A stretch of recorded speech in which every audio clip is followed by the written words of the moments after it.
స్వల్ప విషయం నువ్వు ఎందుకు దృష్టిలో పెట్టుకోకుండా పోయావు? నువ్వు దాని మీద దృష్టి పడితే నువ్వు చాలా గొప్పవాడు. ఒక్క మాట, నువ్వు ఆజన్మాంత బ్రహ్మచారి, నీవు 8వ ఏటనే సన్యసించడం పొరపాటు. అంతే. పరిపూర్ణ అద్వైతి సన్యసించడం అక్కర్లేదయా. ఎందుకయ్యా వచ్చిన కూడా ఆయన ఏంటంటే ఉలిక్కి పడతాడు మాటి మాటికి. ఎందుకంటే తన సన్యాసం అందరికీ రికమెండ్ చేస్తాడు. మాటి మాటికి ఏమంటాడు తెలుసా? త్యాగార్థ నా నిక్షేపార్థ. స్పష్టంగా రాశాడు గీతా భాష్యంలో. నాకు అది తృప్తి ఇవ్వదు. సన్యాసం అనే మాటకు అర్థం ఆయన రాస్తున్నాడు. త్యాగార్థ అన్నీ వదిలేయడమే, నా నిక్షేపార్థ అన్నీ ఉంచుకోవటం కాదు అన్నాడు. నేనంటాను ఆయన సలహా ఇస్తాను, ఉంచుకుంటే తప్పేమిటట అని అడుగుతాను. అదేంట్రా అన్నీ ఉంచుకుంటే అది సంసారం కదట్రా. అయ్యా మీరు చెప్పిన మాటే చెబుతా ఇంకో రకంగా. అన్నీ వదిలేయడం అనగా అస్థిభాతికి అన్యంగా ఏది చూచినా అది వదిలేయి. ఉంచుకోవటం అనగా అస్థిభాతిని ఉంచుకో అని ఎందుకు చెప్పవు నువ్వు? అస్థిభాతిని కూడా వదిలేయమంటావు ఏమిటి? ఈ పాయింట్ ఎందుకు నువ్వు చెప్పు? సన్యాస శబ్దానికి సంస్కృతంలో ఆ శబ్దానికి అర్థాలు 2 ఉన్నాయి. అందులో ఒకటి ప్రిఫర్ చేస్తాడు, ఇంకోటి హషప్ చేస్తాడు ఆయన. ఆ హషప్ నాకు ఇష్టంలా. సంన్యాసం అసలు అర్థం అది. న్యాసం అంటే ఉంచడం, ఆ సంన్యాసం అంటే బాగా ఉంచటం అని అర్థం, వదిలేయడం అని కాదు. ఏంటో తెలుసా, నేను చెబుతా. నీ మనస్సును బాగా ఉంచు. దేని మీద? అస్థిభాతి మీద. అది అప్పుడు సంన్యాసం, వెల్ ప్లేస్మెంట్. ఇప్పుడు ఈ రోజుల్లో పిల్లలకు చెబితే బ్రహ్మాండంగా సంతోషిస్తారు. ప్లేస్మెంట్ అంటుంటారు. వెల్ ప్లేస్మెంట్ అది సన్యాసం. అది మరొక అర్థం ఏమిటంటే వదిలేయడం అని ఒప్పుకున్నా. ఎప్పుడైతే అంత అస్థిభాతిగా చూచావో నాస్తి నభాతి లేదుగా. నాస్తి నభాతి అనేటువంటి భావాన్ని నువ్వు వదిలేయి. అక్కడ వస్తువును కాదు. ఇప్పుడు రజ్జు సర్పం అండి, దీపం పెట్టి చూచావండి, అది సన్యాసం అండి. అదేంటి దీపం పెట్టి చూసేది? నీకు తెలియదు, నేను అప్లై చేస్తా. నువ్వు ఇప్పుడు వదిలేశావు దేన్ని? సర్పభావాన్ని వదిలేశావు. సర్పమనే భ్రాంతి వదిలేశావు. అది వదిలేయడం. అక్కడి వరకు మాట్లాడతాడు శంకర భగవత్పాదులు. మరి అక్కడ వదిలేశావా లేదా అంటాడు. కాదయ్యా, అక్కడ ఉంచాను కూడా నేను. ఏమిటి? రజ్జు బుద్ధి. రజ్జు అనే బుద్ధి ఉంచా, సర్పం అనే బుద్ధి వదిలేశా. ఒకటి ఉంచటం, ఒకటి వదిలేయడం, 2 చెప్పవయ్యా నువ్వు. నాకు మహా కొరత అంటేది. ఇదే మననం అంటే. ఆయన కొమ్ములు రాలే, మనకు కింద పడిపోలే. అప్పుడు పర్సనాలిటీ కల్ట్ ఉండదు. వచ్చారా? ఇప్పుడు ఈ రోజులలో గురువును పెట్టుకోవడం, ఇప్పుడు చెప్పిన ప్రతి మాట బ్రహ్మాండంగా ఉందని అనుకోవడం. నీ బుద్ధి ఏమైంది? ఏం శంకరాచార్య బుద్ధి గొప్పదా? నా బుద్ధి కాదా? బృహదారణ్యకోపనిషత్ భాష్యంలో నువ్వు ఏమని రాశావు? ఇది ఎవరెవరికి స్ఫురిస్తే వాడంతా ముక్తుడైన అన్నావా లేదా? దేవతలకు స్ఫురించిన, మరి మహర్షులకు స్ఫురించిన, మానవులకు స్ఫురించిన. మరి నువ్వింత బ్రాడ్ మైండెడ్ గా చెప్పినప్పుడు, లిబరల్ గా, నీకు స్ఫురించింది నాకు స్ఫురించకూడదు ఏమిటి? అంత మాత్రం చేత నేను అహంకారంగా మాట్లాడుతున్నాను అనుకోకూడదు. మీరు సర్వత్రా పరమాత్మ ఉన్నదనే స్పృహ ఉన్నప్పుడు, ఆ స్పృహ ఏ బుద్ధికి కలిగితే ఆ బుద్ధి ఎన్లైటన్ అయిపోతుంది. అదే నాకేం స్ఫురించడం లేదంటే చూడండి. అప్పుడప్పుడు నువ్వు చెప్పే మాట ఎందుకు నా మనసుకు రావటం, ఎందుకు రాదో తెలుసా? మత్త స్మృతిర్జ్ఞానమపోహనంచ.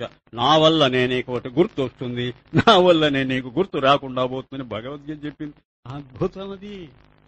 ఎంత వాడికి కూడా ఒక్కొక్కప్పుడు ఒక పాయింట్ గుర్తు రాదండి. సమన్వయం అంటే అది చేసుకోవాలండి. హే పుత్ర, అరే చెబుతున్నాను విను. అప్నే సహిత్, నీతో కూడా సర్వ కార్యకారణ్ ప్రపంచ్ అస్థిభాతి ప్రియరూప ఆత్మా హే హై. సారాంశం ఇది.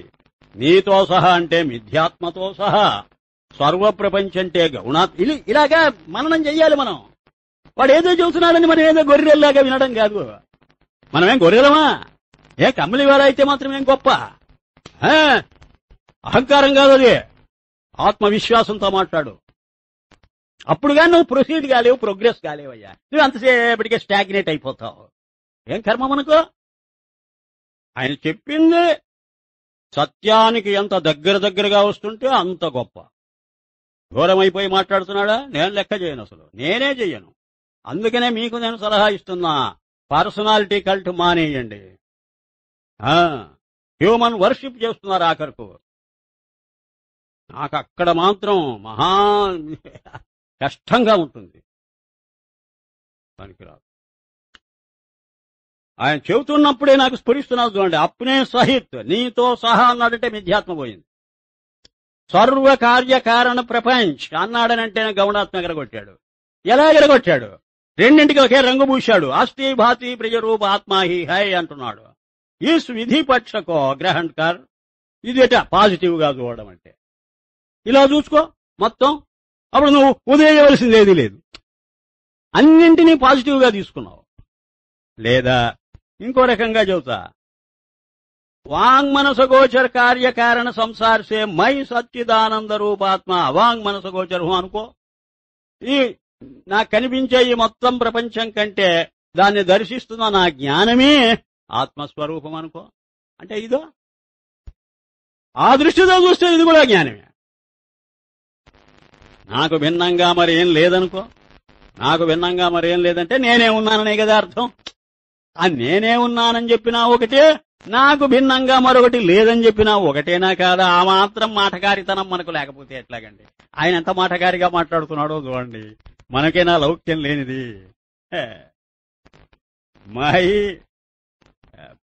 మాయి చైతన్య విధి నిషేధిగా విషయ నహి హూ. ఇంతకు ఇది మాట కాదు, ఇది అనుభవంలోకి వస్తే ఆ మాటలు రెండో కూడా అబద్ధమేనంటాడు మళ్ళీ. మై చైతన్య విధి నిషేధిగా విషయ నహి హూ. ఇక్కడ విధి కాదు, నేను నిషేధం కాదు, రెండింటికి అతీతం నా బుద్ధి. మై హూ సర్వరూప్ హోనేసే, అన్ని రూపాలు నేనే గనుక ఇంకా విధేమిటి నిషేధమేమిటి? హే పుత్ర, చారో వర్ణాశ్రम పురుష్ కే మలరహిత సఫేద్ వస్త్రం పర్ హీ రంగ్ చడతా హై. చాలా బాగా చెప్పాడండి. ఇది మాత్రం చాలా బాగా చెప్పాడు. 4 వర్ణాల వారు, 4 ఆశ్రమాల వారు విర్రవీగకండి మీరు. మీ వర్ణాలు, మీ ఆశ్రమాలకు ఒక వర్ణం ఉన్నది. అంటే వర్ణం కాని వర్ణం. వర్ణం అంటే రంగని కూడా అర్థమే. మీరు ఎవరికి వాళ్ళు వేరువేరు రంగులు పూసుకొని తిరుగుతున్నారు. బ్రాహ్మణ, క్షత్రియ, వైశ్య, శూద్ర అని రంగులుగా కనపడుతున్నారు. మీ రంగులన్నింటిలో ఒక రంగు మేము పట్టించుకోవాలి. ప్రతి వాడు మేము చెప్పే రంగు పట్టించుకోండి. చారో వర్ణాశ్రम పురుష్కే మలరహిత్ సఫేద్ వస్త్రం పర్. మీ దగ్గరున్న రంగు గాని రంగు ఆత్మ చైతన్యం. మీ అందరిలో సమానంగా ఉంది. అది సఫేద్ రంగు. అది తెల్లని రంగు. తెల్లగా ఉన్నది. అది తెలుపులో అన్ని రంగులున్నాయి. అర్థం చేసుకో. తెలుపు నలుపునండి. తెలుపు పాజిటివ్ గా, నలుపు నెగటివ్ గా రెండే రంగులండి. యూనిఫామ్ గా ఉంటాయండి అవి. మధ్యలో ఉన్న రంగులన్నీ వేరీ అవుతుంటాయండి. ఆ తెలుపే వెలుగు, ఆ నలుపే చీకటి, ఆ తెలుపే జ్ఞానం, ఆ నలుపే అజ్ఞానం. నేను ఎలా చెప్తున్నాను ఇప్పుడు? ఆయన వదిలేశా. ఇప్పుడు అది వాడుకుంటున్నా నేను. అలాగా వాడుకోవాలి నువ్వు. అజ్ఞానం దేనిలో ఉందయ్యా? జ్ఞానంలోనే ఉందయ్యా. ఆ నలుపు కూడా తెలుపులోనే ఉందయ్యా. కనుక చివరకు మిగిలేది ఏమిటయ్యా? తెలుపయ్యా. ఆ సఫేదున్నదే దాని మీదికైతే అన్ని రంగులు వచ్చి పడతాయట. తెల్లని బట్టలు ఖరాబ్ అయినట్టు ఇంకేవి గో. రంగు చడతా హై, మలిన్ పర్ నహీ చడతా. ఆ నల్ల రంగు మీద ఏది పూసినా ఏం పెద్ద ప్రమాదం లేదట. రంగుకో కుచ్చు పక్షపాత నహీ చాహే కిసీకా వస్త్ర హోవే. అది ఎవరి వస్త్రమో దానికి అక్కర్లేదట. దానికి మాత్రం పక్షపాతం లేదట. వచ్చి పడ్డదంటే అన్నింటినీ ఖరాబ్ చేయడమే.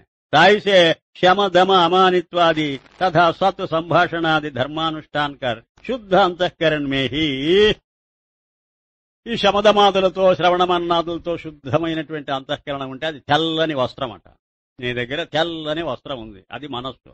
అప్పుడు ఏ రంగు పట్టించినా పట్టించవచ్చునట. ఏమిటి? ఏ రంగు పట్టిస్తే బాగుంటుంది? గురు శాస్త్ర ద్వారా నిజాత్మబోధ హోతాయ్. అప్పుడు నిజాత్మబోధ, తన స్వరూపమేదో తనకు గుర్తు వస్తుందట. ఆ రంగు పట్టించుకో. ఆ గురువు గారు పూస్తాడు ఆ రంగు తెచ్చి. ఇది సరిగ్గా కబీర్ దాస్ చెప్పాడు. మళ్లీ కమ్లీవాలా చెబుతున్నాడు. ఒకే పంథా ఇద్దరిది. అన్య కోయి జాతి నిజాత్మబోధమే కారణ నహి.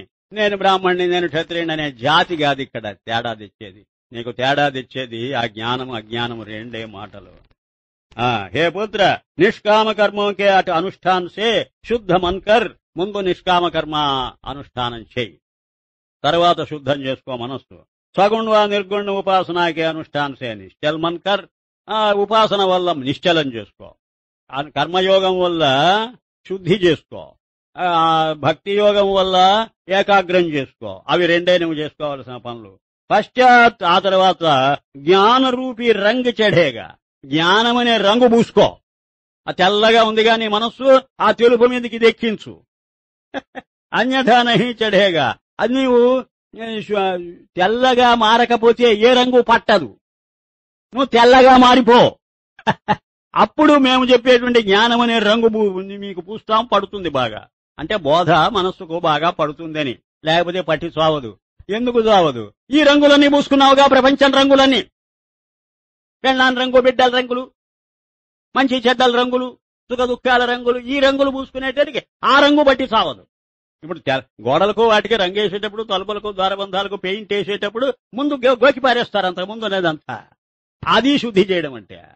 అబ్బా, అమ్మవారు చెప్పింది త్రిపుర రహస్యంలో మళ్ళీ చెబుతున్నాడండి ఆయన మహానుభావుడు. చెబుతున్నాడు.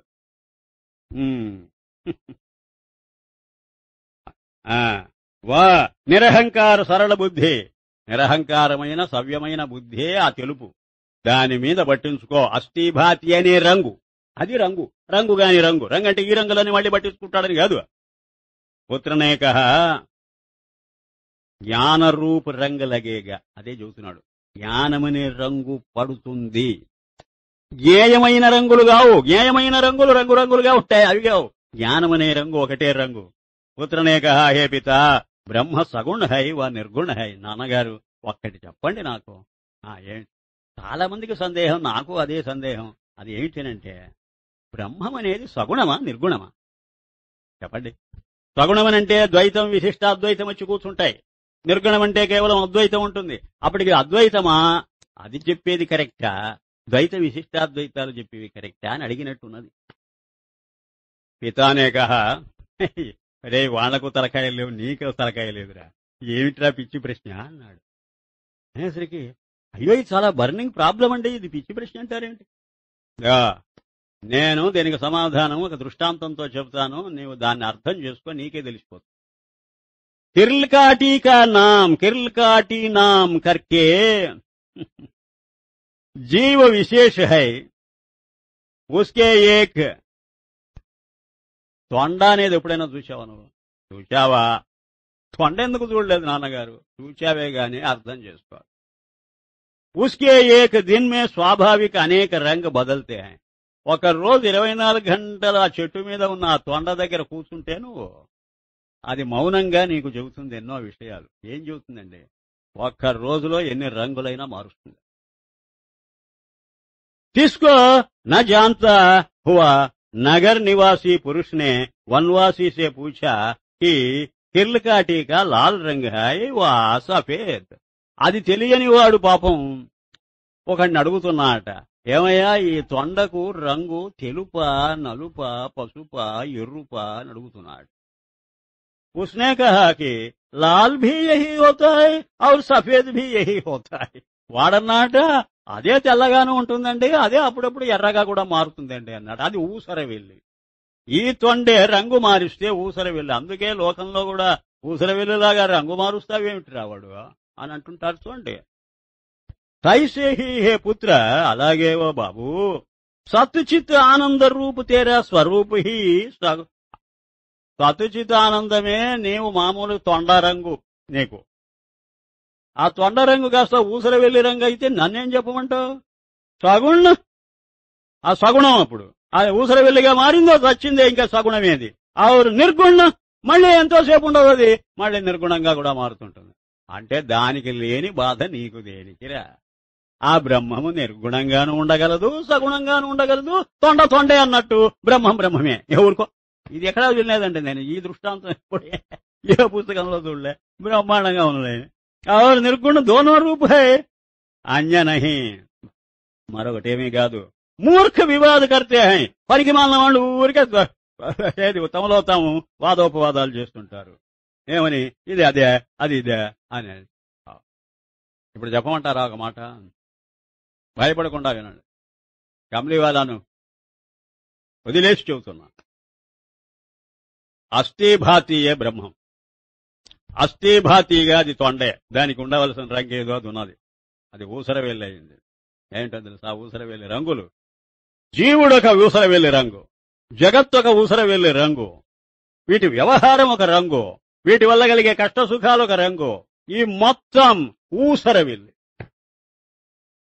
దీనిలో ఆ తొండ స్వభావం ఏదో అది అస్థిభాతి. ప్రతి రంగులో రంగుగాని రంగును నువ్వు చూడగలిగితే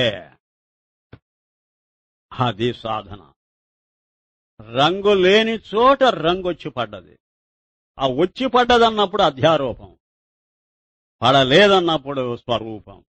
స్వరూపమే విభూతిగా కనపడుతున్నదన్నమాట. ఆ విభూతియే జీవ జగదీశ్వర తత్వాలు. కనుక జీవ జగదీశ్వరులు ఉన్నారా లేరా అనవసరం నీకు. ఆ అస్థిభాతిని అడిగితే నవ్వుతున్నాయి, మేమేనండి అవన్నీ. అలాగా నువ్వు అర్థం చేసుకో. నా చైతన్యమే, నా జ్ఞానమే ఇప్పుడు నా మనస్సు, అదొక ఊసరవెల్లి. నా జ్ఞానమే నా మాట, అదొక ఊసరవెల్లి. నా జ్ఞానమే నా శరీరం, ఇదొక ఊసరవెల్లి. దీని చేష్టలు ఊసరవెల్లి. ఇప్పుడు విచారణ చేశానా? ఇదే ఒక వర్క్షాప్. ఇలాగా నిరంతరము నీవు విచారణ చేస్తే నిగ్గుదేల్తుంది. నిగ్గుదేల్చుకో అంటుంటారు చూడండి, నిష్కర్షాన్ని. అది హే పుత్ర, వాణి వినా कहता हूं और तुम శ్రోత్రం వినా శ్రవణ్ కరో. నేను మాట్లాడకుండా నీకు చెబుతుంటాను, నీవు వినకుండా వింటుండు. నోరు లేకుండా నేను మాట్లాడుతుంటా, చెవులు లేకుండా నువ్వు వింటూ ఉండు. ఈ భాష విన్నావు? వాణి వినా कहता हूं और तुम శ్రోత్రం వినా శ్రవణ్ కరో తు హీ జీవ్. ఏం చెబుతారు నాన్నగారు? నిగ్గు తేల్చి పారేస్తున్నా, ఇంకా మాట్లాడుకో.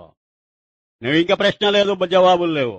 తు హీ జీవ్, నీవే ఉన్నావు. నేనే ఉన్నాను, అవును. ఈశ్వర్ కా తథా సర్వ జగత్ కా సిద్ధకర్తా హై. నీవే తయారు చేసుకుంటున్నావు. దేన్ని? మొత్తం ప్రపంచాన్ని నువ్వు తయారు చేస్తే కనిపిస్తున్నది అది. నీవే ఉన్నావు, తయారు చేసుకుంటున్నావు ఈశ్వరుణ్ణి. తూ నహీ హోవే తో, నువ్వే లేకపోతే జీవ ఈశ్వర్ జగత్ కో కౌన్ జాంతా హై. ఒక జీవుడున్నాడని, ఒక ఈశ్వరుడున్నాడని, ఒక జగత్తున్నదని చెప్పేదెవరు? చెప్పటానికి ముందు నువ్వు ఉండాలి, చెప్పిన తర్వాత వాళ్ళు వస్తారు. అది ఏది కల్పన, ఏది సహజం? నువ్వే సహజం. అనవసరంగా వాళ్లకి ఇస్తున్నావు గౌరవం. నువ్వు తయారు చేసుకుంటే వచ్చిన చవటలు. ఏంటే ధైర్యం ఉండాలి మాటలు వినడానికి, అసలు అర్థం చేసుకోవడానికి. పరిపూర్ణ అద్వైతం. So Tera he sub మనౌత్ high. నీదే మనఃకల్పన ఇదంతా కూడా, మానసిక ప్రపంచం ఇదంతా. ఆజ్ తక్ కిసీ నే భీ జీవేశ్వర్ కా సాక్షాత్కార్ కియా నహీ. ఇంతవరకు ఎవడైనా ఒక జీవుణ్ణి ఉన్నాడని చూచాడా? ఒక ఈశ్వరుడు ఉన్నాడని ఎప్పుడైనా పరిశోధించాడా? ఎవడు చూచాడురా ఈశ్వరుణ్ణి? ఎవడు చూచాడురా ఒక జీవుడు శరీరంలో ఉన్నాడని? సైంటిస్టులు సంతోషిస్తారు ఈ మాట వింటే, ఆర్టిస్టులు సంతోషిస్తారు, ఫిలాసఫర్స్, ప్రతి ఒక్కడు దాసోహం సాష్టాంగపడాలి ఈ వాక్యానికి. అదంతా నీ హైపోథీసిస్, నీ ఆలోచన. यद्यपि शास्त्र प्रमाण से साक्षात विष्णु आदि मूर्तिमान ईश्वर देखने में आए हैं, అయినా పురాణాలు ఇతిహాసాలు చెబుతున్నప్పటికీ ఒక ఈశ్వరుడున్నాడు, తపస్సు చేస్తే ఆయన ప్రత్యక్షమవుతాడు అని చెబుతున్నప్పటికీ తథాపి సాక్షాత్ పంచభూత్వా మాయా రూప్, సాక్షాత్తుగా ఈశ్వరుడు ఎవడురా అంటే పాంచభౌతికమైన శరీరం, మాయా రూపం. అది पुरुषों के व्यक्तियों के समान ही उनका వ్యక్తి. మన అందరి యొక్క ఈ కాంక్రీట్ ఫారం ఎలా ఉన్నదో, వ్యక్తి అంటే కాంక్రీట్ ఫారం ఎలా ఉన్నదో అలాగే అది కూడా ఒక ఫారమే. తథా వ్యవహార దేఖనేమే ఆయా హై. వాడి వ్యవహారం కూడా అంతే. మనం చూస్తుంటాడు, మాట్లాడుతుంటాడు, మాట్లాడేవాడు ఈశ్వరుడేమిటి? నా మొగం. కాళ్ళు చేతులుండేవాడు ఈశ్వరుడేమిటి? నాకు లేవు కాళ్ళు చేతులు, నేను మాట్లాడటంలే. అది నా వ్యవహారం, ఇది అది వాడి వ్యవహారం. आया है ईश्वर है वा नहीं. इपड़ुन्नाडा लेड़ा చెప్పు. जो ईश्वर जगत को रच के आप जिसमें प्रवेश हुआ है सर्व ईश्वर ही है. जो नहीं तो क्योंकि बुद्धि नहीं आदियों का साक्षी. ఇదంతా తయారు చేసి దీనిలో ప్రవేశించాడు, వాడే జీవుడు, ఈ జీవుడు ఎవడో కాదా ఈశ్వరుడే అన్ను అన్నావా లేదా? అప్పటికి ఈశ్వరుడు నీకంటే వేరుగా లేడని చెప్పినట్టేగా ఉపనిషత్తు. శరీరస్థోపి కౌంతేయ నకరోతి నలిప్యతే. ఏమిటి మాటలు? శరీరంలో ఉన్నవాడు జీవుడా ఈశ్వరుడా అని అడిగితే అబ్బే వాడేలా వీడన్నావు. వాడేలా వీడన్నప్పుడు నోరు మూసుకో, ఇంకా ఈశ్వరుడు లేడు. ఈ వీడనేది నాకు అనుభవంలో ఉన్నది, వాడు అనుభవంలో లేడు. అనుభవంలో ఉన్నది గొప్పదే, అనుభవంలో లేనిదే. అనుభవంలో లేని దాన్ని నువ్వు కల్పించుకొని చూస్తున్నావు. హే పుత్ర సున్ సునాకే, విని వినకుండానే ఆపనే ఊపర్ ఈశ్వర్ కో తూ క్యో థాపుతా హై. నువ్వు తెలిసి తెలియకుండా ఎందుకు ఒక ఈశ్వరుడు అనేటువంటి ముద్ర తీసుకొచ్చి నీ మనసు మీద పడేసుకున్నావు? థాప్తా. జైసే చక్రవర్తి రాజా భ్రమసే అపనే ఊపర్ అన్య రాజ థాపేతో భ్రమహై. ఒక చక్రవర్తి మొత్తం ప్రపంచానికి వాడు సార్వభౌముడు, వాడు సర్వభూమి వాడిదే. ఒక సార్వభౌముడిని చూస్తే బాగుండు అని అనుకున్నాడు వాడు.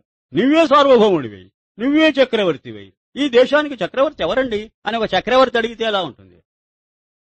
వాడికి మతిపోయిందని అర్థం. అప్పటికి జైసే చక్రవర్తి రాజా భ్రంసే అపనే ఊపర్, వాడిని తన్నెత్తిన తానే అన్య రాజ్ థాపేతో భ్రమహై విచార్దే. బాగా విచారణ చేయండి రా బాబు, అప్పుడు తెలుస్తుంది. తుజ్ మనాదియోకే సాక్షి చైతన్య అంత వ్యాపక ఆత్మాసే. నీ జ్ఞానమే నిరాకారం, అదే నిశ్చలం, అదే సర్వవ్యాపకం. దాన్ని చూడక, గుర్తించలేక, ఓరి చవట పృథక్ ఈశ్వర్ కిసి వైకుంఠాది దేశ్ మే హై నహీ క్యోకి ఈశ్వర్ పూర్ణ హై. అక్కడెక్కడో నడల వైకుంఠపురంబులో నగరిలో. ఎవడ్రా చెప్పింది ఒరే గజేంద్ర? గజేంద్ర అంటే జీవా అని. అక్కడ చూస్తావేమిరా, ఇక్కడ చూడరా. అరే క్యోంకి ఈశ్వర్ పూర్ణ హై. ఏమండి అక్కడ లేడా, అక్కడ లేడా, ఇక్కడ లేడా అంటే ఏమిట్రా? ఇక్కడ అక్కడ అనే తేడా చూస్తావు. ఇహచే అదేది కాదు కాదు కాదు. యదే వేహ తదముత్ర యదముత్ర తదన్విహ మృత్యోస్వ మృత్యుమాప్నోతి యైహ నానేవ పశ్యతి.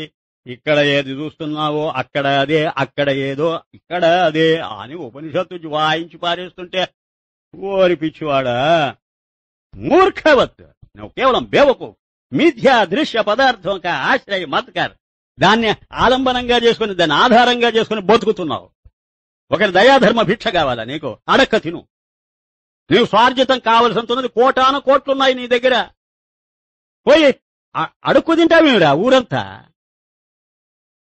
ఏమీ దగ్గర డబ్బు లేనివాడిలాగా అడుక్క తినడమేగా వైకుంఠంలో ఉందని అడగడం నీ దగ్గర పెట్టుకొని. తేరా సాయి తుజ్యమే జహపుహపనమే బాస్ కబీర్ దాస్ చెబుతున్నాడు. నీ స్వామి నీ దగ్గరే ఉన్నాడు పుష్పంలో వాసంలాగా. కస్తూరిగా మృగజో ఫిర్ ఫిర్ ఢుంఢై ఘాస్. ఆ కస్తూరి మృగం తన నాభిలో నుంచే కస్తూరి వాసన వస్తూ ఉంటే గుర్తించలేక, ఆ గడ్డి పొద ఈ గడ్డి పొద వాసన చూడలేక వస్తున్నదట. అదే మన తీర్థయాత్రలు, మన క్షేత్రయాత్రలు. నీ బొంద నా బొంద పుష్కరాల్లో మునగడ. నోరు మూసుకో, ఇంకైనా బుద్ధి తెచ్చుకో. ఇంకా తిట్టవలసిందే మనిషి. ఇంకా కమలి వాళ్ళ తిడితేనే గాని మనం బాగుపడం. అందుకే వాళ్ళు తిట్టేది అప్పుడప్పుడు. భగవత్పాదులు ఎంత తిట్టిపోశాడు, ఉపనిషద్ దృష్టిలు ఎంత తిట్టారు. అవి తిట్లు కావండి, గొప్ప హెచ్చరికలు. పాడైపోకండి మీ దుంపలు తెగ పోతారు నాశనమై, చివరకు అంతే, మరణమే నాశనం. మనాది దృశ్యగా ద్రష్ట తూహి. ఏ విధో మనసు కల్పించిన కల్పనకంతా ద్రష్టవు నువ్వు. అక్కడ ఈశ్వరుడు కాదు ద్రష్ట. ఏ తూహి సచ్చిదానంద రూపాత్మ హే. నువ్వే సచ్చిదానంద రూపమైన పరమాత్మ స్వరూపం. హే పుత్ర जो अनेक पुरुषों के मन के कल्पना दृश्य रूप अनेक वैकुंठादि देश में विष्णु आदि ईश्वरों को मनऊ तो सफल होगी, तो सर्व के अनुभव सिद्ध सत चित आनंद साक्षी आत्मा रूप मनऊ तुम्हें तुझको फल क्यों न होगा. నేనొక్కటి అడుగుతా చెప్పు, నువ్వు ఇంతమంది కల్పించుకున్న ఆ వైకుంఠంలో ఉండే పరమాత్మ అప్పుడప్పుడు దిగి వచ్చి మనల్ని కాపాడుతాడు, దుష్ట శిక్షణ శిష్ట రక్షణ చేస్తాడని నువ్వు నమ్మకంతో బతుకుతున్నప్పుడు నువ్వు చూడాలే, అది ఏడవలే. చూడకుండా ఏడవకుండానే ఇంత పెద్ద నమ్మకం పెట్టుకొని బతుకుతూ ఉంటే నీ మనస్సుకు తగినట్టే, నీ బుద్ధికి, నీ భావాలకు తగినట్టే ఫలితం వస్తుందని గ్యారంటీ ఇచ్చిందా లేదా శాస్త్రం? ఇచ్చిందా లేదా? అబద్ధానికే ఇంత హామీ ఇస్తే అసలు వాస్తవంలో సచ్చిదానంద స్వరూపులం మనమంతా. దీనికి ఫలితం మోక్షం ఎందుకు రాదు?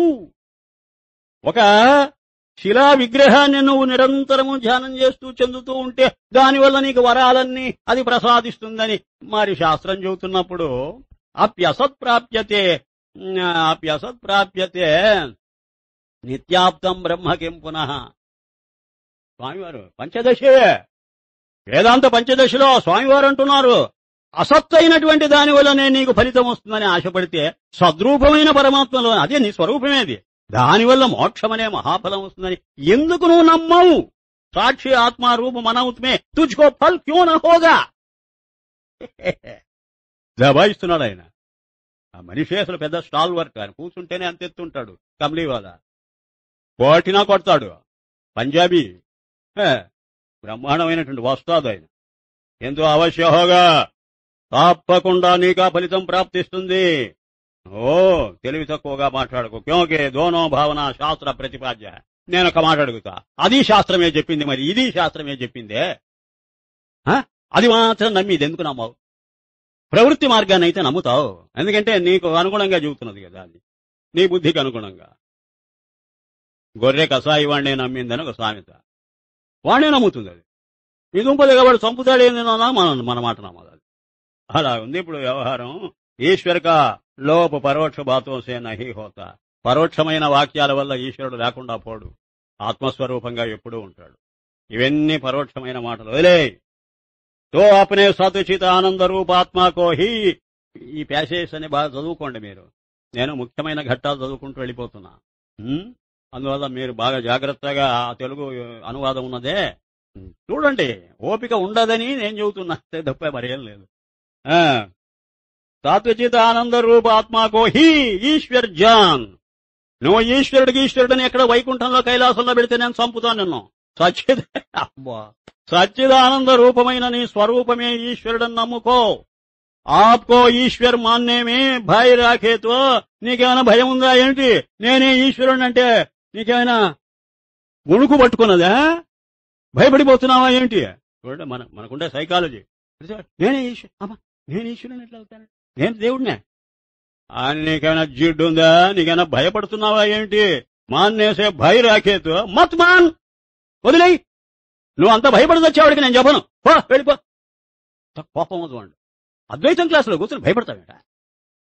పరంతో ఏ మనాదియోं का साक्षी సతచిదానంద రూప నిజాత్మా మై హూ ఐసీ భావనా కర్. ఎప్పటికైనా సరే నువ్వే భయం వదులుకోవాల్సిందే. సత్యలోపుగా అక్కడెక్కడా లేదేమి, ఉన్నదంతా అస్థిభాతియే. అదే నేనే వ్యాపించి ఇన్ని రూపాల్లో ఏ మనాదియోं का సాక్షి. ఈ మనసు పడే పాటు నేను కాను. సతచిదానంద రూపుణ్ణి నేను, నిజాత్మ నా స్వరూపమే. మైహూ నేనే ఐసీ భావనాకార్. ఇలాంటి గొప్ప దివ్యమైన భావన పెట్టుకో. జో వహీ రూప్ హోవే. నేను చెబుతున్నాను, గ్యారంటీ ఇస్తా, అదే అయిపోతావు నువ్వు. ఆ భావన పెట్టుకుంటే అదే అయిపోతావు. ఇప్పుడు మీరు అనటంలా ఉపాసన చేస్తే ఆ దేవతను పట్టుకుంటే ఆ దేవత సాయుధ్యం బొంద. నువ్వు చూచావు దేవత. ఈ దేవతను నువ్వు చూస్తున్నావు, మరి ఆ దేవతను చూడలే. ఆ ఇంద్రుణ్ణి చంద్రుణ్ణి నువ్వు చూచావట్రా? ఈ ఇంద్రుడు చంద్రుడు ఎప్పుడు కనపడుతుంటాడు? అహమస్మి అహమస్మి అహమస్మి ఎప్పుడు కనపడుతుంటాడు? అన్నీ పోతున్నా కూడా ఈ పోకుండా నిలకడగా నిలుస్తున్నది నీ స్వరూపం.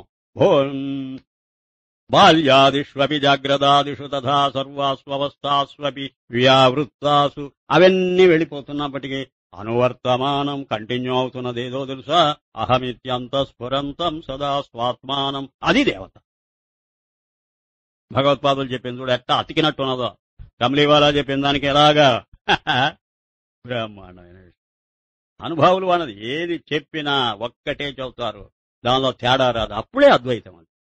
అది తేడా వస్తే ద్వైతం. ఐసీ భావనాకర్ జో వహీ రూప్ హోవే జో ఐసే నహీ జానేగా. ఎవడైతే ఇలా తెలుసుకోలేడో తో ఆసత్ జడ దుఃఖ రూప మాయా తత్కార్య పదార్థం మధ్య కిసీకో తు ఈశ్వర్ ఆత్మ నిశ్చయ కరేగా. తో ఇది చేత కాకపోయేటప్పుడు నువ్వేం చేస్తున్నావు? నువ్వు చూసే ప్రపంచంలో ఏదో ఒకటి పట్టుకోవడం, అది దేవుడు దేవుడు దేవుడు, దయ్యం దయ్యం దయ్యం. అది దయ్యం రా నీ దుంపలుగా దేవుడు. కిసీకో తు ఈశ్వర్ ఆత్మ నిశ్చయ కరే. ఏదో ఒక నామరూప క్రియాత్మకమైన పదార్థాన్ని పట్టుకోవడం, అమ్మా ఇది ఈశ్వరుడు అంటే అనడం. తో అంతమే చివరికి ఏమవుతుందో తెలుసా? ఎవడు ఏది పట్టుకుంటే వాడు అది అయిపోతాడని కదా రూలు. నువ్వు ఇది పట్టుకున్నావు గనుక వహి మాయా తత్కార్య అసత్ జడ దుఃఖ రూపు హోవే. అలాగే పాడైపోతావు. నువ్వు కూడా నామరూపాత్మకంగా మారిపోతావు. నువ్వు పట్టుకున్న దేవుడు నామరూపాత్మకం కదా, వాడు ఏమని చెబుతాడు, వరే నేనట్లా ఉన్నాను నువ్వు అట్లాగా ఉండరా. అప్పుడు నువ్వు రాయి అయిపోతావు, రప్పైపోతావు. నువ్వు జడ పదార్థాన్ని దేవుడు అన్నావు కూడా నువ్వు జడవైపో. చైతన్యం, నిత్య చైతన్యం, పరిపూర్ణ చైతన్యమే దేవుడు కూడా నువ్వు ఎప్పటికీ బతుకుంటావు. చేతనం బతికుంటుంది, జడం చచ్చిపోతుంది. చచ్చేదాన్ని పట్టుకుంటావు చస్తావు, బతికేదాన్ని పట్టుకుంటే బతికిపోతావు. ఇది దానిలో ఉండేటువంటి లాజిక్. క్యోంకి ఎందుకు బా ఆనందంగా ఉంటుంది. అస్సలు ఈ చివర ఆయన రాసిన మాటలుగా వరహాల మూటలు. క్యోంకి వైకుంఠాది జానేహి భావనాకి భావనాహి కారణ.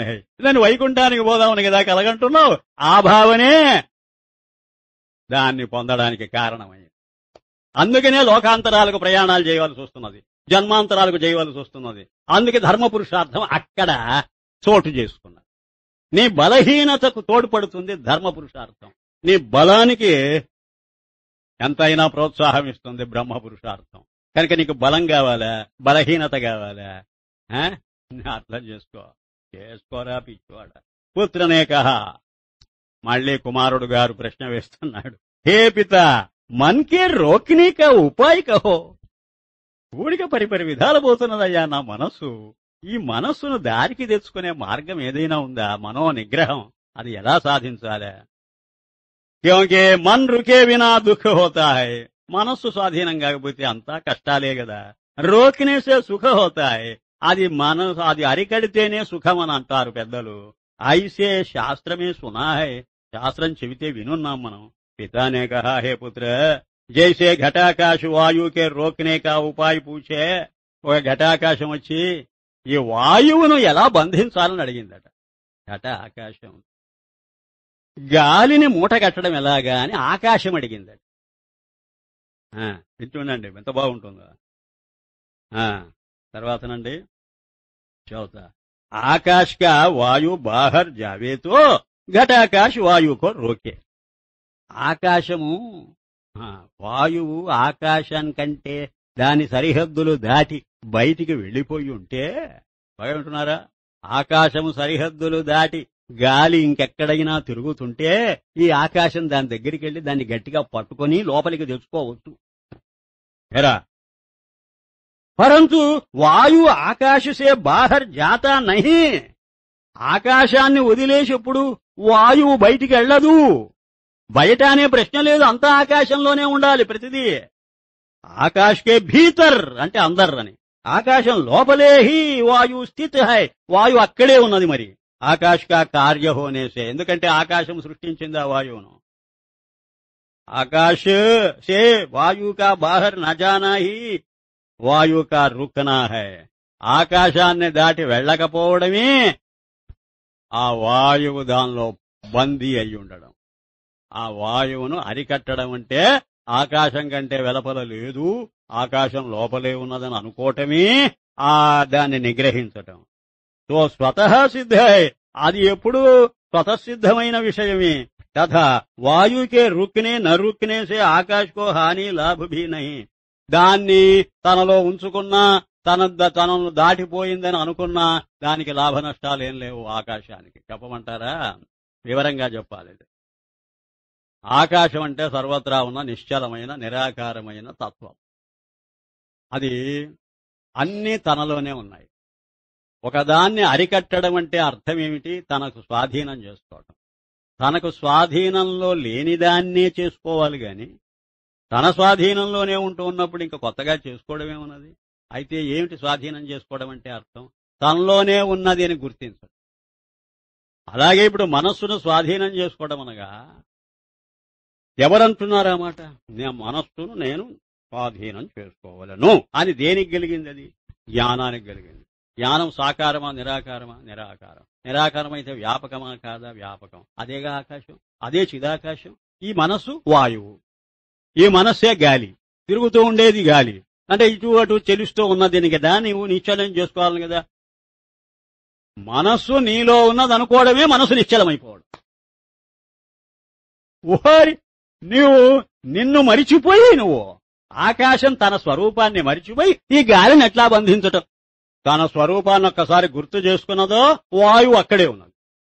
అలాగే నిన్ను నువ్వు గుర్తు చేసుకున్నావో అహమస్మి, అహం భామి, అహం సర్వత్రా అహమేవాస్మి అని అనుకున్నావో అప్పుడు మనస్సు ఎక్కడ తిరుగుతున్నా నీలోనే తిరుగుతుంటుంది. నీలోనే తిరుగుతున్నప్పుడు నీకు స్వాధీనమయ్యే ఉన్నది. నిన్ను దాటిపోతే కదా పరాధీనం. బాబా దీని మీద ఎంతో దూరం మాట్లాడాలి. ఇవన్నీ వర్క్షాపులో పారేద్దాం. వర్క్షాపులో పారేద్దాం. హే పుత్ర, మనాది ప్రపంచ తుచి సచ్చిదానంద రూపాత్మామి రజ్జు సర్పవత్ కల్పిత హై. అసలు ఈ గాలి ఎక్కడుందిరా? కదిలే ఆకాశమేరా వాయువు. కదలని వాయువేరా ఆకాశం. రెండూ లావాదేవీ పెట్టుకుని ఉన్నాయి. అందుకే కదలని మనస్సే ఆత్మ, కదిలే ఆత్మే మనస్సు. అమ్మవారు చెప్పిందా లేదా త్రిపుర రహస్యంలో అంటున్నారు కమలీవాల. ఆవిడే నాకు ఆర్డర్ ఇస్తే మీకు నేను చెబుతున్నా. మళ్ళీ ఆవిడ దగ్గరికి వెళ్ళి అడగండి, చీవాటు పెట్టి చెబుతుంది. అది సరే, మనాది ప్రపంచ చూసే సచ్చిదానంద రూప ఆత్మామి రజ్జు సర్పవత్ కల్పితే. నీ ఆత్మలోనే రజ్జువులో సర్పంలాగా కల్పితమది. నీ చిదాకాశంలోనే వాయువు అనే ఒక సర్పం. ఆ చిదాకాశం రజ్జువు. ఆ రజ్జువులో ఉన్నది. రజ్జువునేం చేస్తుందిరా అది? రజ్జువు నా సర్పం కాటేస్తుందా? మనస్సు ఆత్మని ఏం చేస్తుంది? అయితే మరి నా ప్రాణం తీస్తుందండి. ఎవరంటున్నారు రా మాట? నేనేనండి. ఆ నేనెవర్రా? మహాకాశమా ఘటాకాశం అట్రా? శరీరం మేరకే ఉన్నాను నేననుకునే ఆ జ్ఞానమా అంటున్నది? అంతే అనుకోవాలండి. అయితే ఘటాకాశం భయపడుతున్నదన్నమాట ఆ వాయువును చూసి.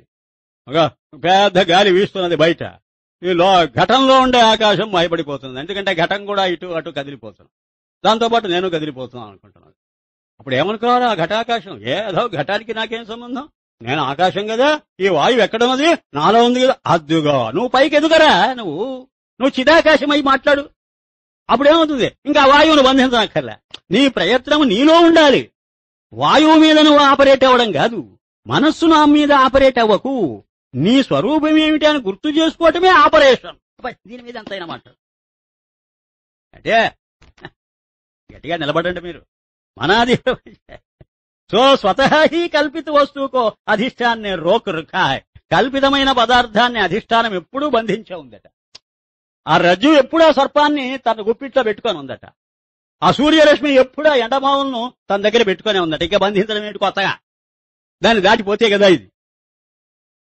అయితే నీవు కల్పనమయ్యావు. అందువల్ల నువ్వు చూస్తున్నావు అనవసరంగా. నువ్వు మనస్సు అయిపోయావు. అందువల్ల దాన్ని బంధించేదెట్లా? నువ్వు ఆత్మ అయిపోతే ఆ గొడవ లేదు నీకు. నువ్వు ఆత్మ అయ్యే ఉన్నావు. కొత్తగా అవడం కూడా కాదది. హే పుత్ర, తూ అప్నే పుత్రపనే కో కే అహంకార్ కో త్యాగ్ మై పితాపనే కా అహంకార్ త్యాగ్తావు. ఈ హిందీ ఎవడికి అర్థమైంది చాలు. పుత్రపన్ అంటాడు, బచ్పన్ అన్నాడు. రే, నీవు నీ పుత్రభావం వదులుకో. నేను నా పితృభావం వదులుకుంటా. నేను తండ్రిని అనుకోకూడదురా, నువ్వు కొడుకు అనుకోకూడదురా. నీ శరీరం నీది కాదురా, నా శరీరం నాది కాదురా. ఇద్దరం కలిసి అష్టీభాతీరా. ఎదిగిపో, నువ్వు ఎదిగిపో. లేకపోతే ఎవరికి పిచ్చి ప్రశ్న వేస్తుంటావు. అహంకార్కో త్యాగ్. నేను ఈ శరీరమే అభిమానం వదులుకో. మై పితాపనేక అహంకార్ త్యాగ్తాహం.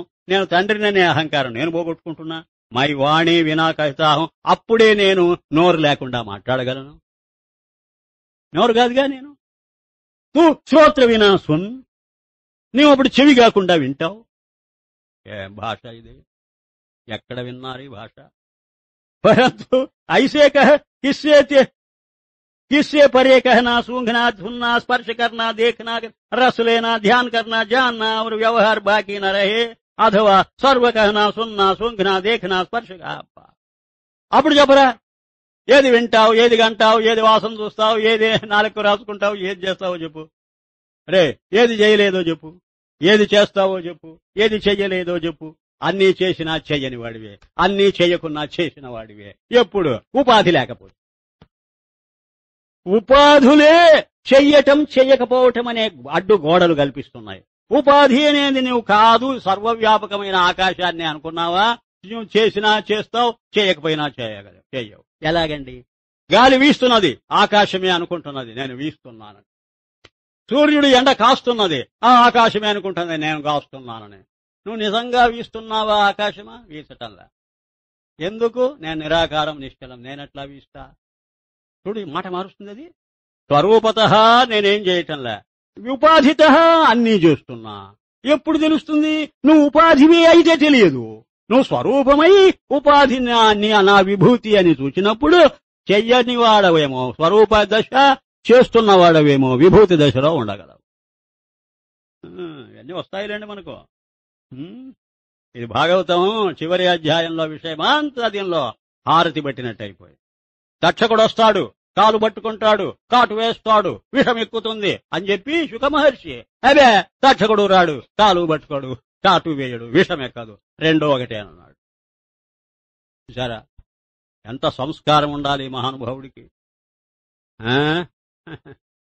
పుత్రనేక चित्त की एकाग्रता बिना आनंद नहीं आता तो చిత్త की ఏకాగ్రత కర్ణీ యోగ్య హై. మనస్సు ఏకాగ్రంగా ఉంటే కదండి ఇప్పుడు మీరు చెప్పే మాటలన్నీ మా బుద్ధికి ఎక్కేది. మరి ఆ ఏకాగ్రత లేకపోతే నిష్ఫలం కదా. పితానేక హే పుత్ర, అదే అని బాధ. చిత్తకి ఏకాగ్రత స్వభావసే హి ఆప్ హోతీ రహితీ హై. మనస్సు ఎప్పుడు కూడా ఏకాగ్రంగానే ఉంటుందిరా. ఇది చూచారా ఈ హామీ. ఒకప్పుడు చేసుకోవాలనుకోకూడదు. तैसे यत्न विना ही हर वक्त नाम रूपात्मक सात्विकी राजसी तामसी पदार्थों का व अध्यात्म आदि भौतिक आदि दैविक पदार्थों का व माया तत्कार्य रूप पदार्थों का स्वाभाविकी चित्त की एकाग्रता पूर्वक ही ज्ञान होता रहता है. ఇప్పుడు నేను పుస్తకం చదువుతున్నా, ఏకాగ్రమైందా లేదా మనసు? మీకు చెబుతున్నా, మీ మీద దృష్టి ఏకాగ్రమైందా లేదా? మాట మీద ఏకాగ్రమైందా లేదా? మైకు చూస్తే మైకు మీద ఏకాగ్రమైందా లేదా? ఏ చూస్తే దాని మీద ఏకాగ్రం కాకపోతే దాని జ్ఞానం ఎట్లా కలుగుతుంది? నీ బొందా. ఏకాగ్రం అంటే అర్థం ఏమిటి? ఏ చూసినప్పుడు దాని జ్ఞానం మనకు కలగడమే కదా. మామూలుగానే ఏకాగ్రం రాని మనస్సు కొత్తగా ఏకాగ్రం చేసుకోవాలని ప్రయత్నం ఏమన్నది. ఆ ప్రయత్నం కాని ప్రయత్నం ఏమిటో రేపు విందాం. ఓం శాంతి శాంతి శాంతి.